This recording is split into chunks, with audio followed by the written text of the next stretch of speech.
¿Qué tal, estimados alumnos y alumnas? Ya estamos de regreso nuevamente para cerrar el tema de la teoría de la Constitución que estamos tratando en estos 3 primeros módulos. Vamos a iniciar con la Constitución en sentido formal y material. Ya habíamos hablado qué es la Constitución y qué representa como parte de su soberanía, qué es Estado, qué es gobierno, qué es territorio, qué es población. Vemos la funcionalidad de los poderes, del poder constituyente y los poderes constituidos, y definimos que el poder constituyente es el que se creó y que constituye una organización de poder, y los poderes constituidos son, el ejemplo es poder ejecutivo, poder judicial y poder legislativo. Entonces vamos a ver ahora vamos a hablar de la Constitución en sentido formal y material. ¿Qué es el sentido formal de la Constitución? La Constitución en sentido formal es el documento en sí, que contiene las normas fundamentales de un Estado. Este documento suele ser extenso y debidamente detallado, y de lo detallado que es muy complicado porque está muy bien estructurado para poder organizar un Estado. Y para que el Estado pueda funcionar tiene que estar sobre reglas y normas rígidas, estrictas, impositivas, que la propia Constitución habrá de establecer a través de sus normas secundarias. Por tanto, en esta tercera etapa de intervención, vamos a hablar de ese sentido estricto o formal, que es el texto escrito, y tiene un carácter normativo, y es donde se refleja la norma suprema de la Constitución. Y como dije al principio, es rígida porque no se puede modificar en forma sencilla. La Constitución es un documento acabado que tiene sus procedimientos para modificarse, y les vamos a explicar en esta sección cómo y en qué momentos puede modificarse una Constitución. Ejemplo, la Constitución Política de los Estados Unidos Mexicanos de 1917 es un ejemplo de una constitución formal, con sentido formal. Tiene un sentido material cuando la Constitución aglutina una serie de normas y prácticas que regulan la vida social y política del país y organiza al Estado mexicano para la prestación de los servicios y la atención de la ciudadanía. La Constitución no se limita solo a un texto escrito, sino que también incluye normas consuetudinarias como lo son las decisiones de los tribunales, que generan criterios que la Corte registra para una mejor práctica del ejercicio de gobierno, apegado por supuesto a los derechos humanos, al debido proceso, a la certeza jurídica y a la protección de la vida, la seguridad y el patrimonio de las personas. Las características de este sentido material es que no es un texto escrito, no tiene un carácter normativo, es flexible, es decir, se puede modificar de forma sencilla que la Constitución en sentido formal. Ejemplo, un conjunto de normas y prácticas que regulan el sistema electoral mexicano es un ejemplo de Constitución en sentido material. Esta relación en sentido formal y material, la Constitución en sentido formal y la Constitución en sentido material, no son dos cosas diferentes, sino que es complementaria. La Constitución en sentido formal se basa precisamente en la Constitución en sentido material, y esta última se deriva de la primera. ¿Cómo lo podemos entender? La Constitución formal es la que está escrita. Sin embargo, hay instrumentos que pueden modificarse para poder hacer más funcional la Constitución y que tiene que discutirse por el Parlamento en forma estricta, porque de otra forma estuviéramos adecuando nuestra legislación a condiciones que no han sido votadas por la soberanía. Sin embargo, en sentido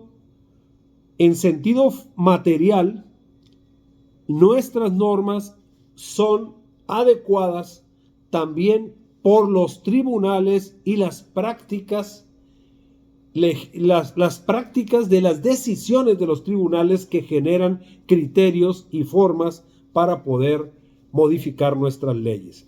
Por tanto, mientras la Constitución es el instrumento soberano que regula todo ordenamiento jurídico de este país, también atiende criterios y recomendaciones de la Corte, quien finalmente es el órgano final que decide la constitucionalidad, la veracidad, la certeza de la aplicación de cualquier norma jurídica que no esté por encima de la Constitución ni en contra de los tratados internacionales de los cuales México haya sido parte.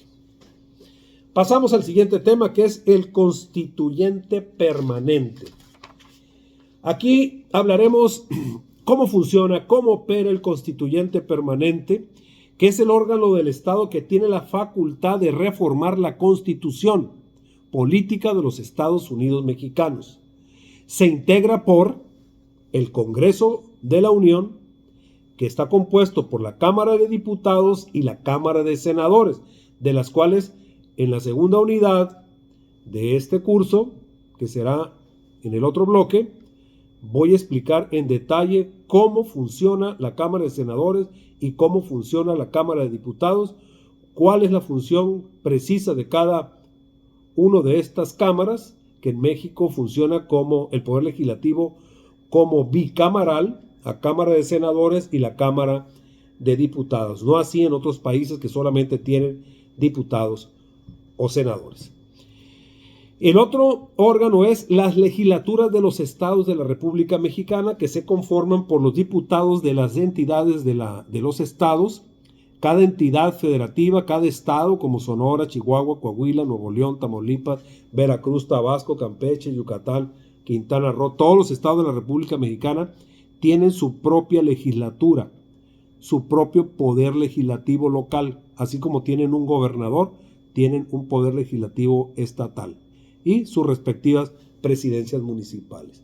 Pero a nivel federal tenemos como poder constituyente solamente al poder legislativo integrado por senadores y diputados. A nivel local están las cámaras de diputados de los estados o de las entidades federativas. ¿Qué requisitos se requieren para reformar la Constitución? Aquí les paso unos rápidamente. Para que se reforme la Constitución y ésta sea válida, se requiere 1. La aprobación de las 2/3 partes de los miembros del Congreso de la Unión. Es decir, las 2/3 partes del Congreso permanente de la República Mexicana, que ya vi que se trata de la Cámara de Diputados y la Cámara de Senadores. Y al mismo tiempo, para reformar la Constitución, se requiere la aprobación de la mayoría de las legislaturas de los congresos de los estados de México: Sonora, Chihuahua, Coahuila, Nuevo León, Tamaulipas, Veracruz, Tabasco, Campeche, Yucatán, Quintana Roo, Chiapas. Todos los estados requieren de que la mayoría de esos congresos de los estados avalen esa reforma constitucional. ¿Cuáles son las excepciones al procedimiento de esta reforma? Existen algunas excepciones al procedimiento de esta reforma, como la creación de nuevos estados o la modificación de las reformas de las formas de gobierno. Estas excepciones requieren la aprobación de una mayoría calificada con ambas cámaras del Congreso de la Unión y de la consulta popular. Es decir, hay excepciones donde no es posible hacer cambios así solamente porque sean las 2/3 partes de la Cámara de Diputados. No, hay que invocar al Congreso, a la Cámara de Senadores, pero al mismo tiempo hacer una consulta popular de una reforma de alto sentido como la creación de un estado más de la República Mexicana. Imagínense que quieran crear el estado número 33, no sé, que se divida Chihuahua para hacer 2 estados, imagínense, no es una decisión parlamentaria fácil, tendría que participar otros escenarios. Ejemplos de reformas constitucionales recientes. Les dije que al final vamos a hablar de algunas. Aquí voy a mencionarles rápidamente y es donde les voy a dejar esta tarea. Anoten bien porque aquí cerramos el primer bloque de esta primera semana y quiero que al final me hagan una síntesis de estas reformas relevantes de la Constitución Política de los Estados Unidos Mexicanos. Yo se las voy a mencionar, la reforma, y les voy a dar una pista, vamos a decir, un pequeño texto que incluso ya viene dentro del texto que les estoy agregando. Pero quiero que me hagan un razonamiento un poquito más amplio para que lo tengan listo para cuando regresemos del siguiente bloque. Es importante que se sumerjan en el estudio de la Constitución porque esto nos va a servir a todos. No quiero un ensayo, tampoco quiero que hagan copia y pegue. No, hagan un razonamiento concreto de cada reforma constitucional que ha tenido precisamente nuestra Constitución Política de los Estados Unidos Mexicanos. Voy a resumirlo rápidamente. Una de las primeras reformas fue la reforma de 1836. ¿A qué se refería? Estableció un sistema centralista de gobierno, otorgó al presidente de la República facultades extraordinarias. Hay que revisar esa reforma, en qué consistió y qué alcances tuvo. Les estoy dando esa pista de que estableció un sistema centralista de gobierno, otorgó al presidente de la República facultades extraordinarias. 2. Hubo una reforma en 1847. Esta estableció el sistema federal de gobierno, limitó las facultades del presidente de la República. Me dicen en qué las limitó. 3. Hubo una reforma en 1857. Estableció una república representativa y democrática, incorporó la libertad de culto y la libertad de expresión. Agréguenme un dato más para tenerlo listo. Se creó una reforma en 1917. Estableció un sistema social de gobierno, reconoció los derechos sociales como el derecho al trabajo, a la educación, a la salud, estableció un sistema de control de la constitucionalidad. Aquí esta reforma nos referimos a la creación de la Constitución de 1917 del presidente Venustiano Carranza, la cual actualmente nos rige. Pero entonces ya empezamos con lo bueno. Hay que ver a partir del quinto punto en qué consistió la reforma de 1992. Donde, les paso esta pista, se estableció el Tribunal Electoral del Poder Judicial de la Federación, se otorgó autonomía al Instituto Nacional Electoral, cosa que actualmente está en disputa y en busca de transformarse dentro de las 20 reformas constitucionales que propone el presidente Andrés Manuel López Obrador. Hubo una reforma, la punto número 6, en el año 2011, donde se reconoció los derechos humanos como parte del texto constitucional y se estableció la figura de amparo contra las leyes. Hay que investigar de qué trató, me informan, me dan un dato más. Hubo una reforma también, la punto número 7, la reforma del año 2019. Se creó la Guardia Nacional. Díganme de qué, cómo, cuándo, dónde, por qué y para qué. Se modificó el artículo 19 para regular la prisión preventiva. ¿Qué alcances tuvo? ¿Qué significa eso? Díganmelo, por favor. Hubo otras reformas relevantes. Se las digo. En el año 2008, me voy a ir un poquito atrás, en 2011 se reconoció los derechos humanos como parte del texto constitucional. Se creó la Ley Nacional de Derechos Humanos en 1999, háblenme de eso. En el 2008 se estableció un nuevo sistema de justicia penal acusatorio y oral. Se creó el Código Nacional de Procedimientos Penales en el 2014. Este código estableció las normas para el desarrollo del proceso penal en México. Se creó la reforma a la Ley Nacional de Ejecución Penal. Se creó la Ley General de Víctimas del 2011. Se creó, ya lo dijimos, la Guardia Nacional en 2019 y en 2017 se tipificaron como delitos la corrupción, el enriquecimiento ilícito y se crearon nuevas figuras penales para combatir el crimen organizado. Díganme cuáles son. Este es el tema. Yo creo que quedó lo suficientemente claro de lo que queremos para que me apoyen con organizar la estructura de este trabajo como parte de su colaboración y poder acreditar la materia. Vamos a ser cautelosos, tolerantes, pero yo necesito que ustedes, estimados alumnos, se pongan las pilas y nos apoyen y reflejen el interés de sacar adelante esta materia. Creo que haremos una recapitulación antes de irnos. Les dije al principio de estos 3 videos, que este es el tercero, hablamos del contenido de la primera unidad, que es teoría de la Constitución. Hablamos del Estado y sus teorías, la finalidad y la justificación del Estado. Hablamos del concepto de soberanía, del concepto y origen y quién es el titular de la soberanía en nuestro país.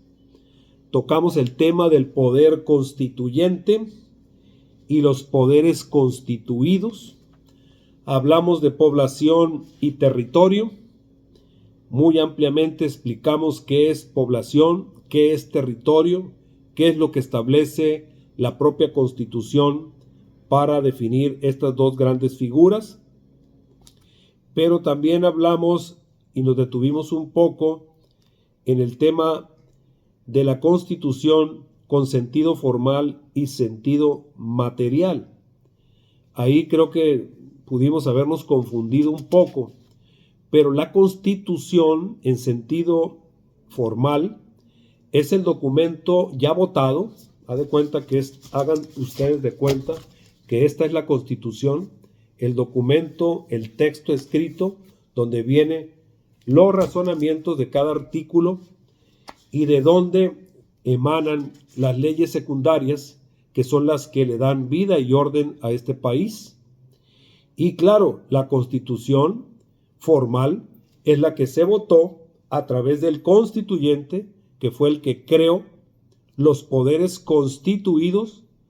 ¿Y cuáles son los poderes constituidos? El poder ejecutivo, que lo representa el presidente de la República, el poder legislativo, que lo representan los diputados y senadores a nivel federal y los diputados locales a nivel estatal, junto con el gobernador, que representa el poder ejecutivo, y el poder judicial, que está representado por la Suprema Corte de Justicia de la Nación a nivel nacional, y en los estados el poder judicial, que son los tribunales locales, donde también se imparte justicia.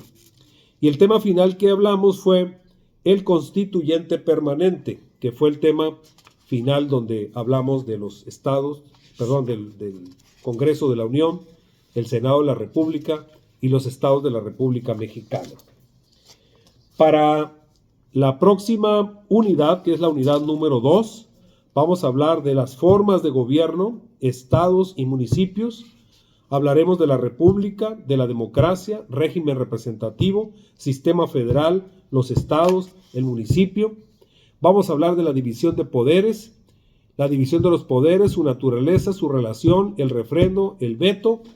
Y luego nos vamos a ir con cada uno de los poderes del Estado para ir concretando ya la importancia de la Constitución en nuestro país y el reflejo directo de la Constitución política de los Estados Unidos mexicanos, su importancia, su relación, su vinculación y la lo que representa para el desarrollo político, económico de este país. Soy el doctor Carlos Báez Montes. Anoten bien la tarea. Vamos a estar en comunicación a través de esta plataforma, tratando de ser claros, objetivos y sobre todo entendible la materia para que lo vayan socializando. Si tienen alguna duda, háganlo saber. Con mucho gusto los vamos a atender. Me quedo con ustedes. Soy el doctor Carlos Báez Montes. Hasta pronto.